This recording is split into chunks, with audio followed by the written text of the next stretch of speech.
Hello students. व्यष्टि अर्थशास्त्र से रिलेटेड पिछले वीडियो में हमने उपयोगिता विश्लेषण के बारे में चर्चा की थी, जिसमें हमने डिस्कस किया था कि उपयोगिता किसे किसे कहा जाता है। सामान्य रूप से आवश्यकता की संतुष्टि के गुण को ही उपयोगिता कहा जाता है। उसके बाद में उपयोगिता की विशेषताएं क्या क्या होती है और उपयोगिता को मापने के क्रमवाचक और गणनावाचक विचारधारा के बारे में हमने चर्चा की थी। उसी क्रम में आज के इस वीडियो में हम देखेंगे कि कुल उपयोगिता किसे कहा जाता है और सीमांत उपयोगिता किसे कहा जाता है। तो देखिए, कुल उपयोगिता किसे कहते हैं। सामान्य रूप से किसी वस्तु के स्टॉक में होने वाली वृद्धि से जो उपयोगिता बढ़ती है उसको कुल उपयोगिता की संज्ञा दी जाती है। यानी किसी वस्तु की विभिन्न इकाइयों से प्राप्त उपयोगिता के योग को कुल उपयोगिता की संज्ञा दी जाती है। यानी हम किसी वस्तु की एक इकाई का उपभोग करते हैं तो उपयोगिता मिली, दूसरी इकाई का उपयोग करते हैं तो दोनों इकाई से फर्स्ट इकाई से कितनी उपयोगिता मिली और दूसरी इकाई से कितनी उपयोगिता मिली, इन दोनों के जोड़ को कुल उपयोगिता की संज्ञा दी जाएगी। यानी किसी भी वस्तु की जितनी इकाइयां हमारे द्वारा उपभोग की जाती है तो सभी इकाइयों से जो टोटल उपयोगिता हमको प्राप्त होती है उसे कुल उपयोगिता की संज्ञा दी जाती है। इसी प्रकार से सीमांत उपयोगिता किसे कहा जाता है।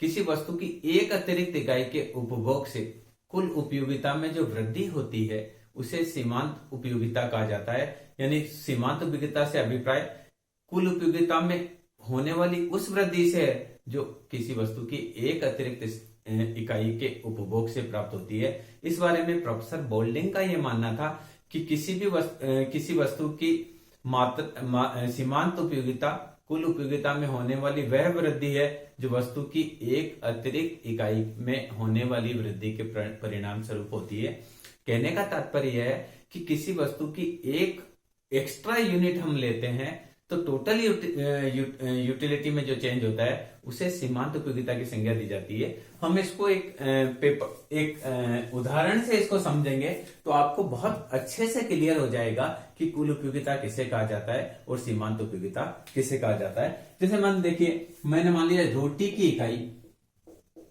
एक व्यक्ति जो रोटी खाता है, रोटी एक व्यक्ति के द्वारा जो खाई जाती है, पहली रोटी, दूसरी रोटी, तीसरी रोटी, चौथी रोटी, पांचवी रोटी, छठी और सातवीं। तो यहां देखिए कुल उपयोगिता और ये सीमांत उपयोगिता। तो देखिए क्या होता है, जब व्यक्ति भूखा होता है तो उसको पहली रोटी खाने में उसको बहुत ज्यादा संतुष्टि मिलती है, दूसरी रोटी खाने पे से थोड़ी संतुष्टि कम मिलती है, तीसरी से थोड़ी कम, चौथी से कम, धीरे धीरे धीरे उसका पेट भर जाता है और वो अन्य रोटी खाना बंद कर देता है। तो पहली रोटी से देखिए, पहली रोटी उसने खाई, कुल उपयोगिता मिली 40। तो पहली रोटी से ज्यादा देखिए, अगर व्यक्ति को प्यास लग रही है तो पहला ग्लास पानी का ग्लास उसको ज्यादा संतुष्टि देता है, दूसरा ग्लास कम संतुष्टि देता है और तीसरा ग्लास उसको कोई संतुष्टि नहीं देता। तो व्यक्ति क्या करता है, बहुत तेज प्यास लग रही है तो पहला ग्लास उसको बहुत ज्यादा आनंद देगा, दूसरा ग्लास थोड़ा कम देगा। यानी क्या होता है कि उपयोगिता गिरती हुई होती है, सीमांत उपयोगिता गिरती हुई होती है, उसके बारे में हम चर्चा करेंगे। तो देखिए, व्यक्ति रोटी खा रहा है, पहली रोटी खाई उसने 40 उपयोगिता मिली, दूसरी रोटी खाई उसकी उपयोगिता 70 हो गई। यानी उसको पहली रोटी से 40 उपयोगिता मिली और दूसरी रोटी से 30 उपयोगिता मिली, तो कुल उपयोगिता कितनी हो गई, 70 हो गई। तीसरी रोटी खाने से उसकी उपयोगिता हो गई 90, यानी तीसरी रोटी से उसको जो उपयोगिता मिली वो कितनी मिली, 20। फिर चौथी रोटी खाने से उसकी उपयोगिता हो गई 100, यानी चौथी रोटी से उसको 10 उपयोगिता मिली।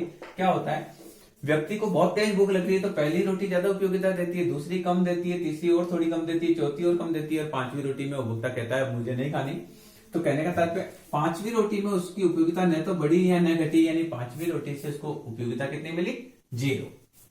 अगर व्यक्ति फिर भी खाना नहीं छोड़ता है तो उसको एक लिमिट से ज्यादा खाने के बाद उसको फायदे की जगह क्या हो सकता है, नुकसान हो सकता है। तो उसने छठी रोटी और खाई तो उसको उपयोगिता मिली 90, यानी क्या हुआ, छठी रोटी से उपयोगिता गिरी और सातवीं खाने पर उसकी 70 हो गई। अब आप इसको समझिए, कुल उपयोगिता किसे कहा जाता है, किसी वस्तु की विभिन्न इकाइयों से प्राप्त उपयोगिता के योग को कुल उपयोगिता कहा जाता है। अगर व्यक्ति ने एक रोटी खाई है तो कुल उपयोगिता 70 है, दूसरी दो रोटी उसने खाई है तो कुल उपयोगिता 70 है, यानी पहली रोटी से उसको 40 मिली और दूसरी रोटी से 30 मिली, कुल मिलाकर उसको कितनी हो गई, 70 हो गई। तो देखिए टोटल यूटिलिटी क्या है, इसको आप समझेंगे। तो कुल उपयोगिता टोटल यूटिलिटी बराबर utility of 1 plus utility of 2 plus utility of 3 plus जितनी उसने इकाइयों का कंजप्शन किया उन सबका जोड़ टोटल यूटिलिटी है। तो हम लिख सकते हैं total utility is equal to summation I बराबर 1 से लेकर एन तक यूटिलिटी एन। या अब देखिए तो टोटल यूटिलिटी क्या है, किसी भी वस्तु की विभिन्न इकाइयों से प्राप्त उपयोगिता के योग को ही कुल उपयोगिता कहा जाता है। अब आप देखिए टोटल यूटिलिटी क्या है, सभी प्राप्त। अब देखिए सीमांत उपयोगिता किसको कहते हैं, हमने इसको परिभाषा के रूप में समझा था, किसी वस्तु की एक अतिरिक्त इकाई के उपभोग से कुल उपयोगिता में जो परिवर्तन होता है उसको सीमांत उपयोगिता कहते हैं। वापिस सुनिए एक बार और बोलता हूं, किसी वस्तु की एक अतिरिक्त इकाई के उपभोग से कुल उपयोगिता में जो परिवर्तन होता है उसको सीमांत उपयोगिता कहते हैं। तो यहां देखिए एक इकाई का उपभोग किया तो कुल उपयोगिता कितनी हुई 40। अब देखिए किसी वस्तु की एक अतिरिक्त इकाई यानी रोटी एक से दूसरी इकाई, तो कुल उपयोगिता में कितना परिवर्तन हुआ 30 का। तो ये सीमांत उपयोगिता 30। क्या करना है 70 में से 40 घटाया। फिर किसी वस्तु की एक अतिरिक्त इकाई के उपभोग से कुल उपयोगिता में जो परिवर्तन हुआ उसको सीमांत उपयोगिता कहते हैं 20। क्या किया 90 में से 70 घटाया। फिर यहाँ 10 आएगा, 100 में से हमने 90 घटाया।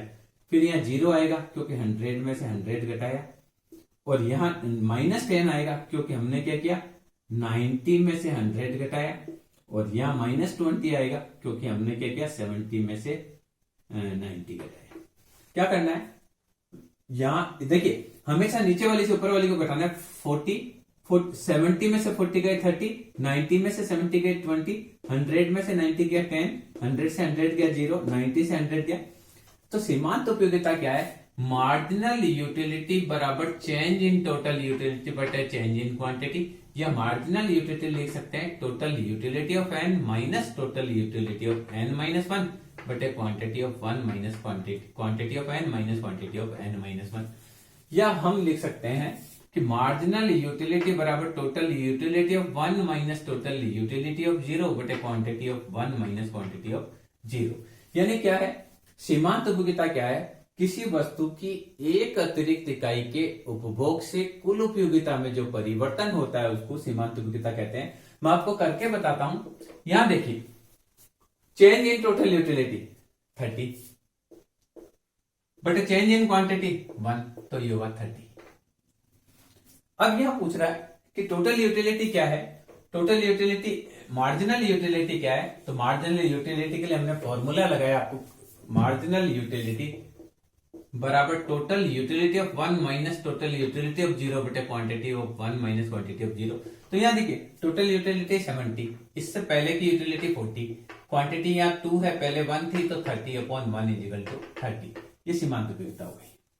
अब यहाँ देखिए ये अभी है 90, पहले थी 70 और अभी क्वांटिटी 3 ली, पहले ली 2, तो 20 divided by 1 that is 20। Third में देखेंगे आप तो 100 पहले थी 90, क्वांटिटी अभी लिए 4, पहले क्वांटिटी थी 3 that is 10 upon 1 this equal to 10। 100 minus 100 quantity 5 minus 4 that is 0 divided 1 by 0।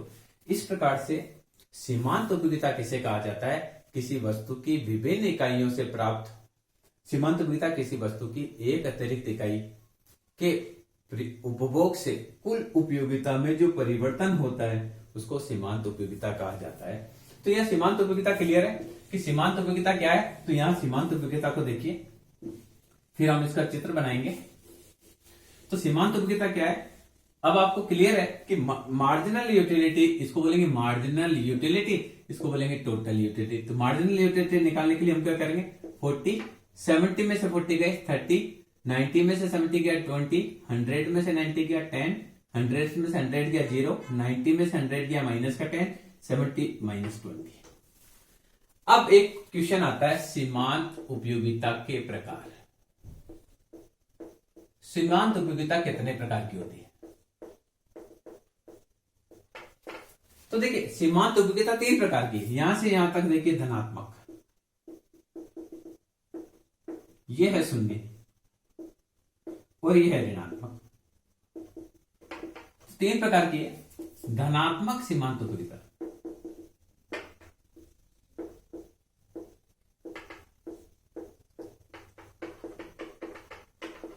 Positive marginal utility क्या है, इसको समझिए।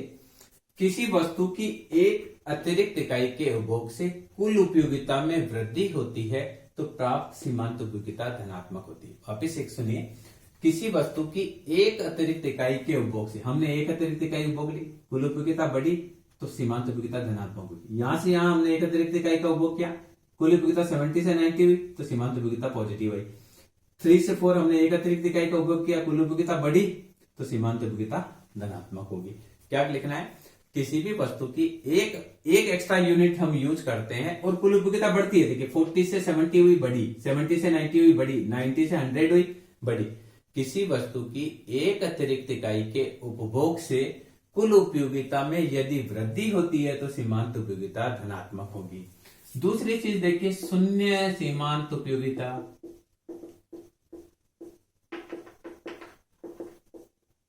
Marginal utility equal to 0।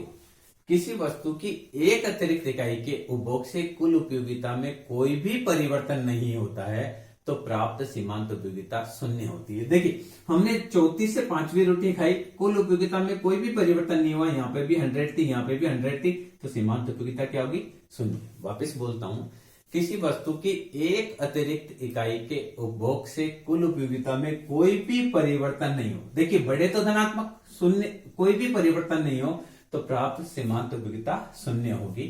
Third की हम बात करते हैं, किसी वस्तु की एक अतिरिक्त इकाई का उपभोग क्या 5वीं से 6ठी रोटी खाई तो कुल उपयोगिता यदि घटे तो सीमांत उपयोगिता ऋणात्मक होगी। तो इसको बोलेंगे ऋणात्मक सीमांत उपयोगिता।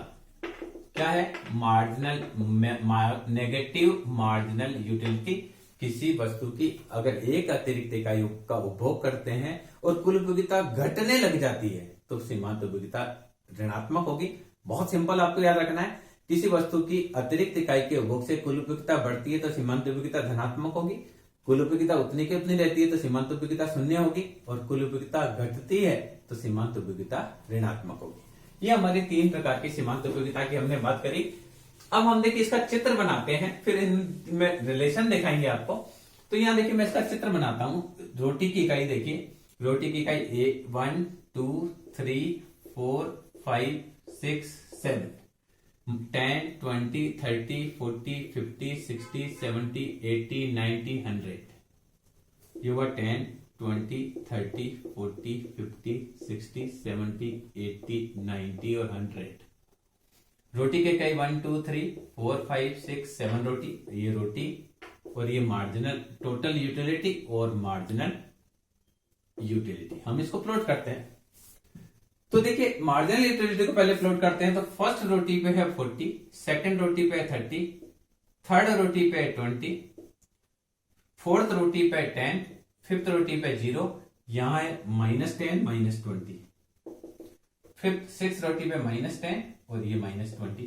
तो ये आपका मार्जिनल यूटिलिटी हो गया। मार्जिनल यूटिलिटी ऑफ एक्स, मान लो एक्स वस्तु तो marginal utility of x roti x वस्तु मानी तो टोटल यूटिलिटी 40 70,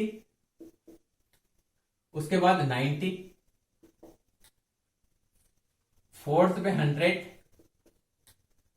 फिफ्थ पे 100, सिक्स पे 70, 90 और ये 70। तो ये टोटल यूटिलिटी है।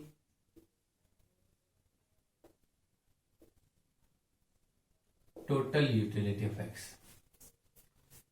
अब देखिए ये टोटल यूटिलिटी और मार्जिनल यूटिलिटी। जब देखिए मार्जिनल यूटिलिटी 3 प्रकार की हो गई, यहां से यहां तक, यहां से यहां तक ये पॉजिटिव, ये है शून्य, यहां लिखेंगे मार्जिनल यूटिलिटी पॉजिटिव और यहां लिखेंगे मार्जिनल यूटिलिटी नेगेटिव। तो ये 3 प्रकार की सीमांत उपयोगिता हुई। कुल उपयोगिता किसे कहते हैं, ये क्लियर है। कुल उपयोगिता का तात्पर्य किसी वस्तु की विभिन्न इकाइयों से प्राप्त उपयोगिता के योग को कुल उपयोगिता कहते हैं। सीमांत उपयोगिता हमारा क्लियर है, किसी वस्तु की एक अतिरिक्त इकाई का उपभोग, जैसे रोटी का एक अतिरिक्त इकाई का उपभोग कर रहे हैं तो कुल उपयोगिता में जो परिवर्तन हो रहा है उसको सीमांत उपयोगिता कह रहे हैं। अब तीसरी चीज जो इसमें पूछ ली जाती है कि तीनों में आपस में क्या संबंध है, तो ये हम इसको डिस्कस करेंगे, इस चित्र के साथ डिस्कस करेंगे कि क्या है। हमने यहां लिया टोटल यूटिलिटी और मार्जिनल यूटिलिटी। ओके, अब हमको ये देखना है TU व MU में संबंध। देखिए टोटल यूटिलिटी में मार्जिनल यूटिलिटी में संबंध। तो देखिए जब मार्जिनल यूटिलिटी पॉजिटिव होती है तो कुल उपयोगिता बढ़ती है। इसको आप देखिए, when marginal utility positive total utility is increasing. Okay, दूसरी चीज, जब MU बराबर 0 होती है तो TU टोटल यूटिलिटी मैक्सिमम होती है। ये देखिए जब ये शून्य है तो टोटल यूटिलिटी अधिकतम 100 है।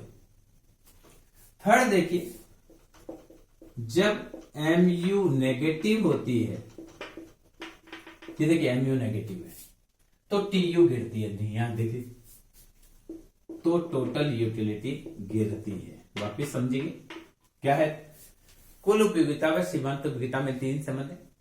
जब सीमांत उपयोगिता घटती हुई परंतु धनात्मक होती है तो कुल उपयोगिता बढ़ती। हमने लिखा जब MU पॉजिटिव होती है तो कुल उपयोगिता बढ़ती है। दूसरी चीज, जब MU शून्य होती है, मार्जिनल यूटिलिटी शून्य होती है तो टोटल यूटिलिटी अधिकतम होती है। जब MU नेगेटिव होती है, जब सीमांत उपयोगिता ऋणात्मक होती है तो कुल उपयोगिता गिरती है। ये 3 रिलेशन इनमें हुए। कई बार अर्थशास्त्र में ये पूछ लिया जाता है कि TU और MU में आपस में क्या रिलेशन है, इसको बताइए। तो आप इसमें आप कर सकते हैं कि अगर TU और MU के बारे में पूछा जाए तो आप इस प्रकार से निकाल सकते हैं। अब आप देखिए कि TU और MU के बीच में हमने जो बनाया और उसमें क्या अंतर है। ये तो हमने चित्र बनाया। अब हमने क्या बोला कि सीमांत उपयोगिता किसी वस्तु की एक अतिरिक्त इकाई के उपभोग से, मैं यहां देख लिए, यहां ले रहा हूं X वस्तु ले रहा हूं 2, 4, 6, 8, 10। टोटल यूटिलिटी ऑफ X यहां हुई 40, 70, 90, 100 और 100। तो मार्जिनल यूटिलिटी ऑफ X, देखिए मार्जिनल यूटिलिटी ऑफ X क्या होती है, change in total utility but quantity of X। तो यहां देखिए पहले वाले में यहां था मार्जिनल यूटिलिटी, यहां से यहां तक वस्तु की इकाइयां 2 चेंज हुई, यहां 30 हुई तो मार्जिनल यूटिलिटी की 15, फिर यहां होगी 10, फिर यहां होगी 5, यहां होगी 0। ये थोड़ा समझने की बात है। पहले क्या था, 40 के बाद 30 आया, 30 के बाद 20 आया, 20 के बाद 10 आया, 10 के बाद 0 आया। यहां क्या हो रहा है, यह इकाइयां 2 चेंज हो रही है। पहले जो हमने डायग्राम बनाया था, पहले जो हमने टेबल बनाई थी, उसमें रोटी की इकाई 1, 2, 3, 4, 5, 6, 7 ली थी। अब हमने यहां देखिए 2 का चेंज है। तो marginal utility change in total utility, तो यहां देखिए पहले में टोटल यूटिलिटी हुई चेंज, क्वांटिटी में चेंज हुआ 2 का तो मार्जिनल यूटिलिटी 15। दूसरे में टोटल यूटिलिटी हुई 20 चेंज, क्वांटिटी 2 चेंज हुई तो ये हुआ 10। तीसरे में 100 माइनस 90, ये 10 चेंज हुआ, क्वांटिटी 8 माइनस 6 तो ये आएगा 10 डिवाइडेड बाई 2 दैट इज 5। अगले में 100 minus 100, quantity 10 minus 8, 0/2 that is 0। मेरा कहने का तात्पर्य यह है कि सीमांत उपयोगिता किसी वस्तु की एक अतिरिक्त इकाई में होने वाले परिवर्तन को सीमांत उपयोगिता कहते हैं। अगर इकाई में 2 परिवर्तन है तो एक इकाई का परिवर्तन करके ही हम सीमांत उपयोगिता निकालेंगे। तो सीमांत उपयोगिता जो है उसको निकालने के लिए आप क्या करेंगे, मार्जिनल यूटिलिटी ऑफ X बराबर total utility of X, total utility of 1 minus total utility of 0 बटे quantity of 1 minus quantity of 0। तो यहां देखिए अभी है टोटल यूटिलिटी 70, पहले थी 40, क्वांटिटी अभी 4 है, पहले थी 2, तो यहां हो जाएगा 30 डिवाइडेड बाई 2 दैट इज 15। अगला आप देखेंगे तो अगर 90 माइनस 70 और ये आ जाएगा 6 minus 4 that is 30, that is 20 divided by 2 that is 10। तो इस प्रकार से आपको कंफ्यूजन नहीं होना है। कई बार इस प्रकार की टेबल पूछ ली जाती है जिसमें मान लो ये आइटम गायब कर दिया, दूसरे में ये आइटम गायब कर दिया, तो आप इसको निकाल सकते हैं। ऐसा अगर पूछ लिया जाए तो भी आप ये टेबल से चलेंगे तो आ जाएगा। तो इस वीडियो में हमने पहली चीज ये जानी कि कुल उपयोगिता किसे कहते हैं, दूसरा हमने ये सीखा कि सीमांत उपयोगिता किसे कहते हैं, उसके बाद हमने ये देखा कि सीमांत उपयोगिता 3 प्रकार की होती है, धनात्मक सीमांत उपयोगिता, शून्य सीमांत उपयोगिता और ऋणात्मक सीमांत उपयोगिता। उसके बाद हमने आपस में रिलेशन को देखा कि सीमांत उपयोगिता और कुल उपयोगिता में क्या रिलेशन होता है। तो जब सीमांत उपयोगिता धनात्मक होती है तो कुल उपयोगिता बढ़ती है, जब सीमांत उपयोगिता शून्य होती है तो कुल उपयोगिता अधिकतम होती है, और जब सीमांत उपयोगिता ऋणात्मक होती है तो कुल उपयोगिता गिरती है। इन चीजों को हमने जाना, इसको आप अच्छे से समझे। अगर फिर भी कुछ चीज समझ में नहीं आए तो आप इस वीडियो को दोबारा देखें, मैं समझता हूं आपको अच्छे से आ जाएगा। Thank you.